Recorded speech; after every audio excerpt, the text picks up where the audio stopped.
Une famille brisée, une secte de fanatiques et une malédiction ancestrale. Bienvenue dans l'histoire d'Hello Neighbor. Cette vidéo sera divisée en chapitres. En effet, les différents jeux de la licence se contredisent souvent et ne racontent pas tous la même histoire. De plus, les liens entre ces différents jeux nous sont racontés dans des livres disponibles uniquement en anglais et sont en plus assez bancals.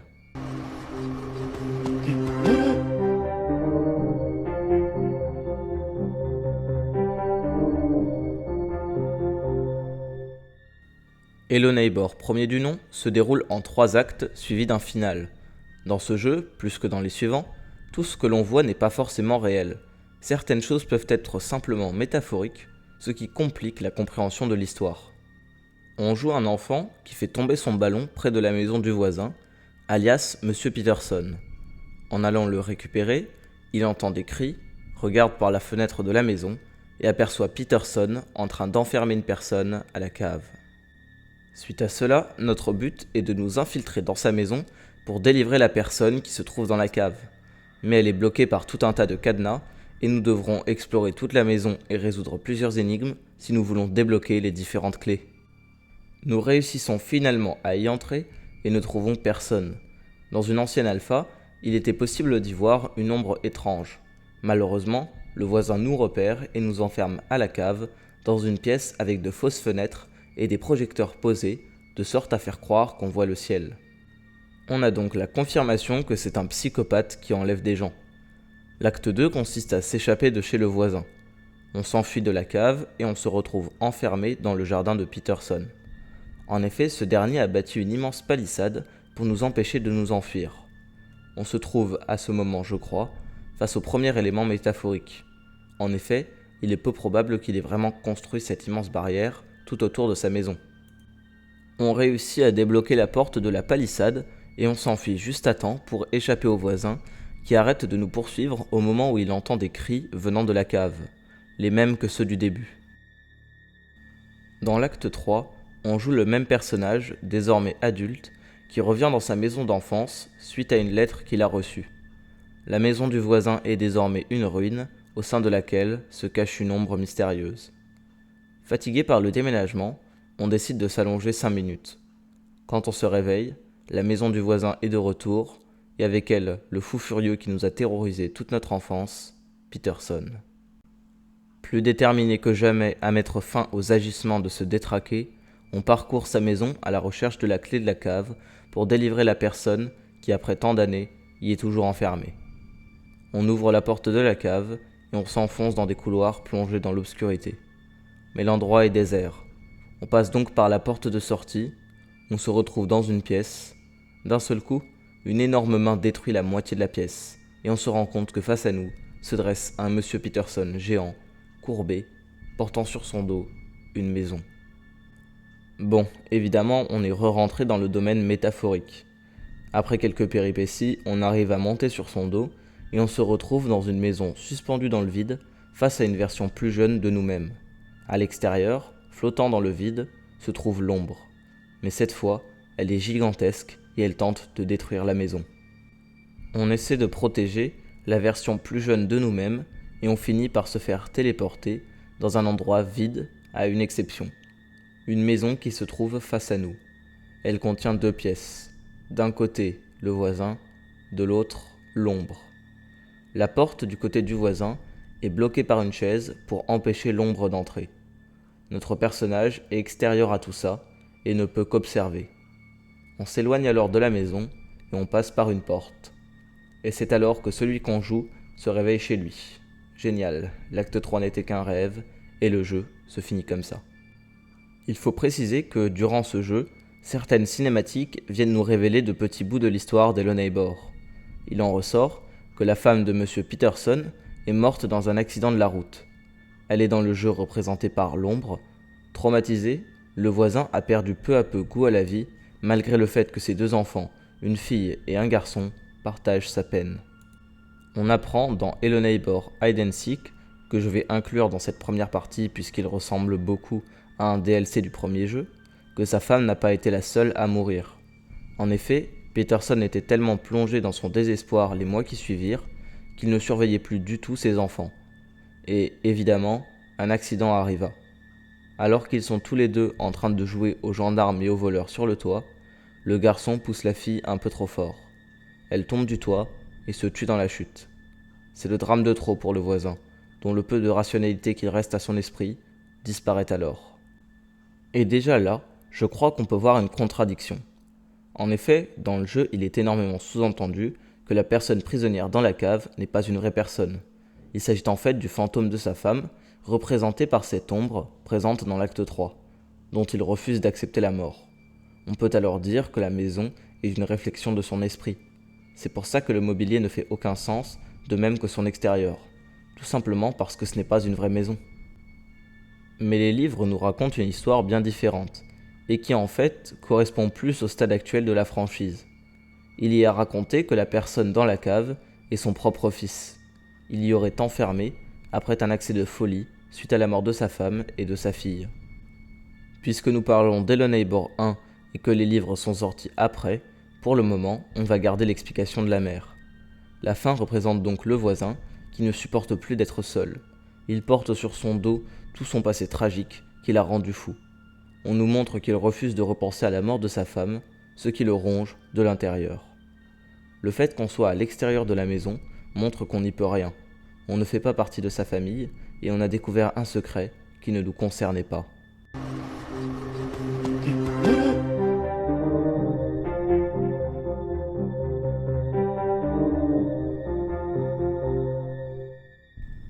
Hello Guest est un jeu où on incarne un journaliste nommé Quentin qui s'inscrit comme garde de sécurité dans un ancien parc d'attractions. Chaque nuit, des vandales viennent le dégrader et notre rôle est de les en empêcher. Mais nous ne sommes pas seuls. Un mystérieux homme-corbeau nous suit la nuit. Il semble pourtant n'être qu'une hallucination, puisque quand il nous attrape, cela n'a aucun effet sur nous. Enfin, pas exactement. On a une barre de santé mentale qui se remplit au fur et à mesure qu'on se fait attraper. On devient de plus en plus fou. De plus, les vandales ne semblent pas le voir, ce qui appuie la thèse de l'hallucination. Ce jeu a connu deux versions. Une plutôt basique où la plupart des choses n'étaient pas modélisées, et une deuxième avec de meilleurs graphismes. Chacune a une fin différente. Dans la première, on embarque à bord d'un train fantôme pendant que le corbeau nous regarde de loin. On arrive à côté d'une attraction abandonnée qui se remet à tourner et détruit le mur en face d'elle, laissant apparaître une maison où soudain une lumière s'allume. Dans la deuxième version, après être monté à l'étage d'un bâtiment abandonné, on repère une lumière au loin. On s'approche et on se retrouve face à une personne en par-dessus beige qui semble être un détective. Ce dernier s'approche et nous cache le visage de sa main. Fin du jeu. Ces deux fins sont assez énigmatiques. La première semble n'être qu'une idée abandonnée, donc je ne m'y attarderai pas, mais la seconde peut être expliquée grâce à Hello Neighbor 2, Alpha 1. Dans l'Alpha 1 d'Hello Neighbor 2, on se retrouve devant une maison mystérieuse où semble vivre Monsieur Peterson. Le corbeau surgit alors du toit et l'enferme à double tour. On remarque un avis de disparition au nom du voisin. Le but de l'Alpha est de délivrer Peterson. On joue encore le journaliste et on peut repérer le détective dans un dirigeable en train de regarder la maison. En plus de montrer que la police s'intéresse aux agissements de ce corbeau et qu'il n'est donc pas qu'une hallucination, contrairement à ce que Hello Guest nous faisait penser, cela nous explique aussi la fin de tout à l'heure. Le détective a sûrement demandé à notre personnage de l'aider dans cette affaire, puisque nous semblons aussi connaître l'existence du corbeau. Les deux sont donc là pour délivrer le voisin, sauf que la fin n'est pas exactement ce à quoi on s'attendrait. On ouvre la porte où le voisin est prisonnier et on se retrouve dans une pièce vide. On entend un bruit de moteur, on regarde par la porte entrebâillée et on voit le voisin avec sa voiture. Dans un coin se trouve un costume de corbeau. Et c'est alors qu'on se met à le regarder plus attentivement, le corbeau. Il porte les mêmes vêtements que le voisin et a la même carrure. Le fait que Peterson soit libre, que ce costume soit ici, et qu'à ce moment-là le corbeau soit introuvable, tout donne à penser que Peterson et le corbeau ne font qu'un. Une hypothèse qui ne sera jamais vraiment démentie, mais qui semble très improbable. En effet, si on reste assez longtemps à côté du corbeau, on peut l'entendre faire des bruits, en faisant claquer les deux parties de son bec comme les canards, un espèce de caquettement qu'un humain serait incapable de produire. Il se déplace souvent comme un animal, et de plus, dans la cinématique du début du jeu, on voit le voisin et le corbeau côte à côte. Visiblement, on est encore en face d'une contradiction. Hello Neighbor a eu une alpha 1.5 qui ne rajoutait pas grand chose à part des décorations d'Halloween, une nouvelle cinématique et une nouvelle fin. Le costume de corbeau que l'on a trouvé dans la pièce à la fin de l'alpha précédente est ici porté par un enfant qui sonne à la maison du corbeau et qui se fait capturer. Soit c'est un message pour nous dire que l'alpha 1.5 est un préquel à l'alpha 1, soit c'est pour définitivement enterrer la thèse du voisin corbeau en montrant que ce n'est qu'un costume de supermarché. On peut trouver des taches de sang à des endroits de la map et il est donc possible que le corbeau soit un meurtrier.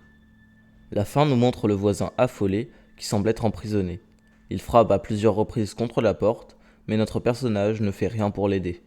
Après ces 2 alphas, on n'a rien eu pendant un long moment, jusqu'à l'annoncement d'une bêta.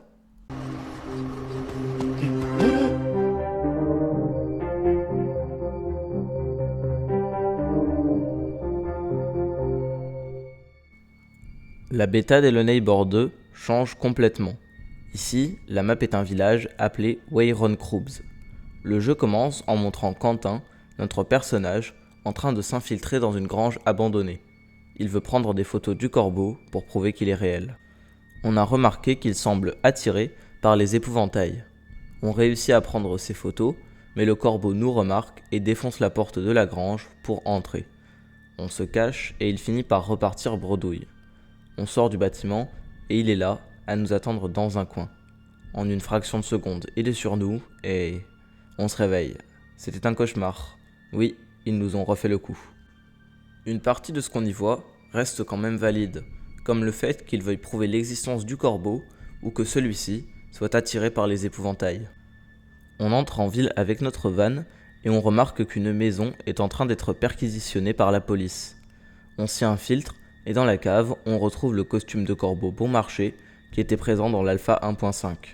Cette fois, on est sûr qu'il ne le porte pas puisque le corbeau est toujours présent aux abords du village. On va de maison en maison en résolvant des énigmes. On finit par débloquer une trappe secrète dans la maison du voisin et on croit y voir un enfant. En fait, ce n'est qu'une ombre générée par un projecteur. On entreaperçoit l'ombre du voisin derrière nous et puis, fin de la bêta. On fait face à une nouvelle contradiction. En effet, cette bêta n'est qu'une version différente des éléments racontés dans Hello Neighbor 2. Elle n'est donc, à mon avis, pas à prendre en compte pour l'histoire.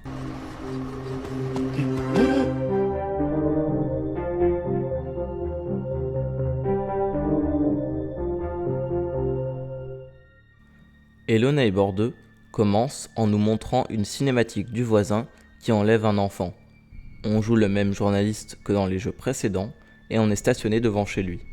On le prend en photo tandis qu'il rentre l'enfant à l'intérieur. Il nous remarque et prend alors une pelle dans le but évident de nous faire taire.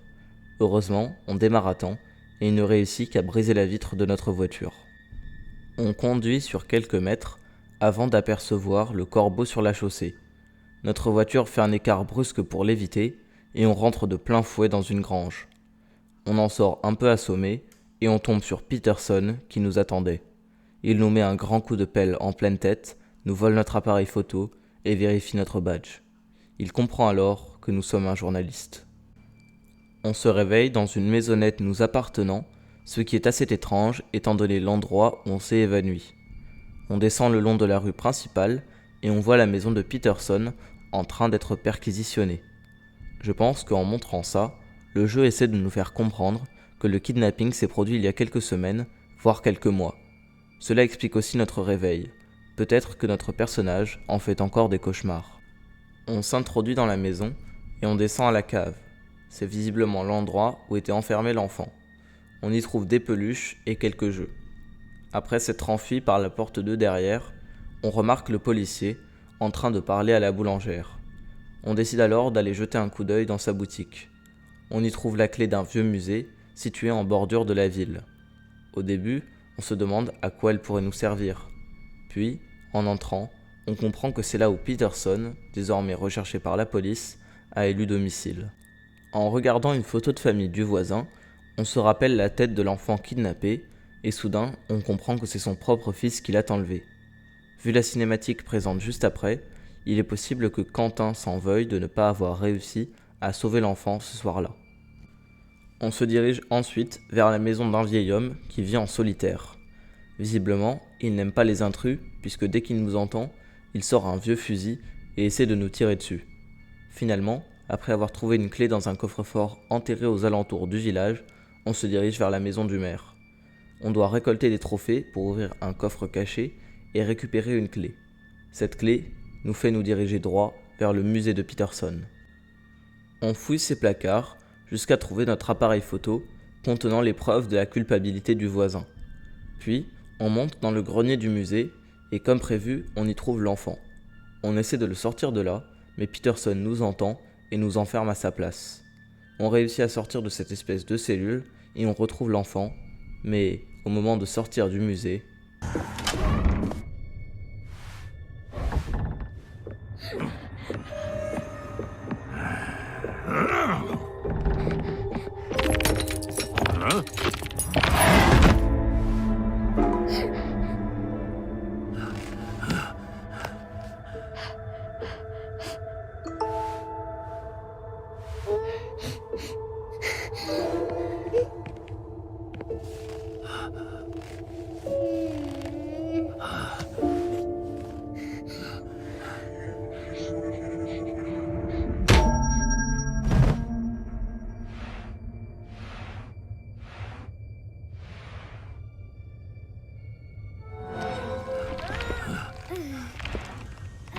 bon, il y a plusieurs choses à comprendre dans cette fin.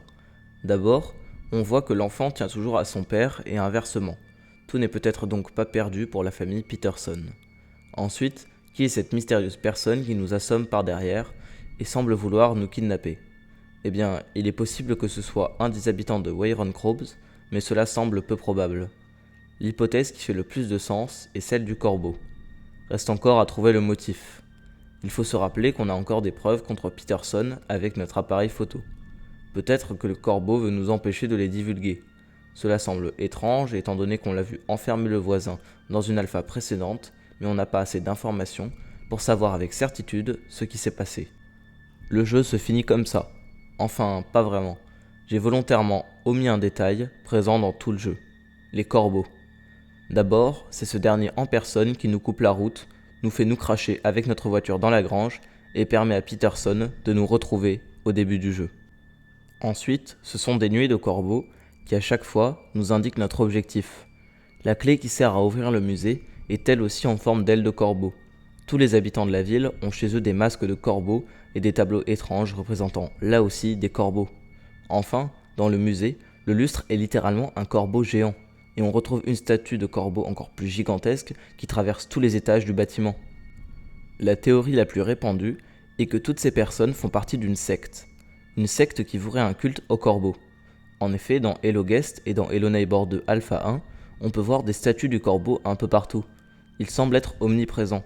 La théorie veut que le corbeau soit une entité surnaturelle qui hante Weyron-Krobes et ses alentours. Pourtant, il faut bien retenir que dans tous les jeux, le corbeau a une attitude agressive envers nous. Il faut croire qu'il n'aime pas les fouineurs qui enquêtent sur Peterson. Et c'est cette relation qui revient à chaque fois. On dirait presque que le corbeau protège le voisin, tout comme les membres de la secte d'ailleurs, qui gardent cachés au fin fond de leur maison les clés du musée dans lequel il s'est installé et qui se gardent bien d'aller avertir la police. Hello Neighbor 2 est un jeu encore en cours de développement. En effet, l'histoire, comme vous l'avez d'ailleurs sûrement compris, n'est pas terminée. Et c'est pourquoi je dois m'arrêter là. D'autres jeux arriveront sûrement, et vous me reverrez quand il y aura suffisamment de nouveautés pour en faire une vidéo. J'ai toujours beaucoup apprécié la franchise Hello Neighbor, et même si je suis moins fan de leur dernier jeu, j'apprécie que l'histoire de cette licence soit originale et assez complexe. Cette vidéo m'a pris beaucoup de temps, et c'est actuellement le plus gros projet de ma chaîne. Alors n'hésitez pas à vous abonner et à liker la vidéo si vous avez aimé. J'attends bien évidemment vos propres théories dans la section commentaires, je me ferai d'ailleurs un plaisir d'y répondre.